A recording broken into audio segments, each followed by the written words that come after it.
Africa Content TV.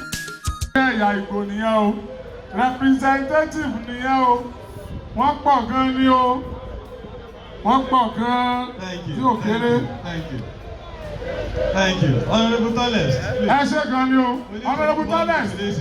Thank you very much. Thank you. Ẹ bá mú wọn padà lọ sí àyè wọn. Your Excellencies, we need to proceed with today's event. And I'd like to bring forward a member of the Oyo State House of Assembly, representing the good people of Ibadan Northeast State Constituency 1, Honorable Dr. Mrs. Olajide North, Ibadan North State Constituency 1, Honorable Dr. Mrs. Olajide Olufunke Comforter. Láìpẹ́ yìí, aláwọ̀ èèyàn ọmọdé Ìbàdàn wọ́n tún máa dọ́gbọ́ Ìbàdàn dúró pa wọn lọ Ìbàdàn. Nígbà tí wọ́n bá ń wò ó pa wọn ò tí ì dé Ìbàdàn. Inú mi dùn wípé mo rọ́jọ́ òní. Inú mi dùn pé oníṣojú mi.